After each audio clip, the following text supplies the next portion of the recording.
If you've ever listened to K97.5, then I know you've heard this sentence.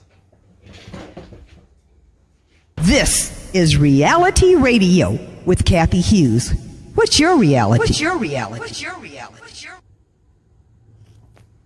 But what you may not know is that that's only one of the 50 stations Cathy Hughes owns, and that's not even the full extent of her reach.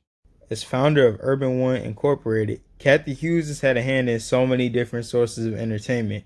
Urban One is the same company that owns Radio One, TV One, iOne Digital, and Reach Media. Considering her current power, it might be hard to believe the struggles she faced while she was rising to the top of the media game. Hughes, born in 1947, grew up in a housing project in Omaha, Nebraska.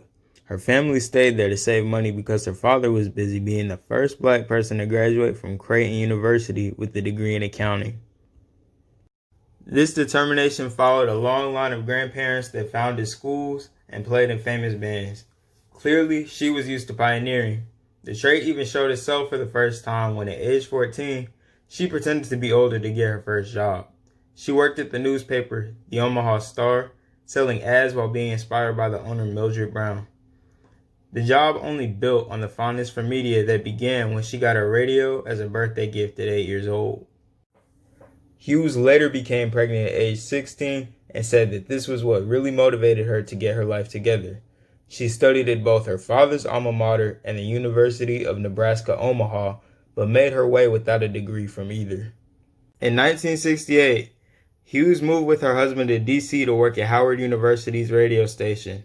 Her natural talent spoke for itself, with revenue going up over $2.5 million, and her creation of the late-night R&B Quiet Storm format still present on many stations today. Eventually, she was rewarded with the teaching job at Howard.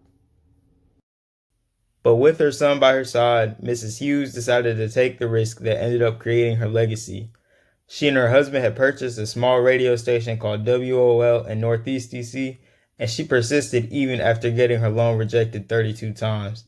Mrs. Hughes even went so far as to sleep in the station in a sleeping bag with her son after divorcing her husband. She ignored her mother, who asked her to just go work for the government. "I was willing to let everything go but my son and my business, in that order," she later said in an interview. Although 8th Street was a tough area for business after it was destroyed in the 1968 riots, Cathy Hughes' touch is what revitalized the area.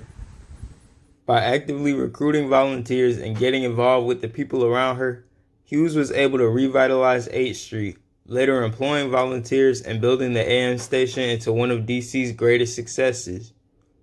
What started as a small, struggling AM radio station is now a sprawling, vibrant network of channels that provide a source of entertainment and news for so many people across the country.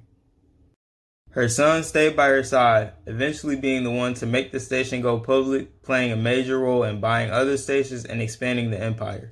Although the company's main competitors, such as SiriusXM, CBS, and iHeartRadio, may rake in more profits annually, none provided the same specialized programming for specific audiences attracted to Urban One. As the largest black-owned media company in the country, I will predict it being stable in the future for years to come. Cathy Hughes' story inspires me, seeing how she built an empire on her own. Her perseverance, determination, and willingness to help the community propelled her from struggle to prosperity, and she seemed not to lose herself along the way. The sense of service is still prevalent with her current public service announcements and in quotes she has made. Right now, she's even been the main source of some people's information about the pandemic and protests. After seeing the success of Cathy Hughes, you have to ask yourself,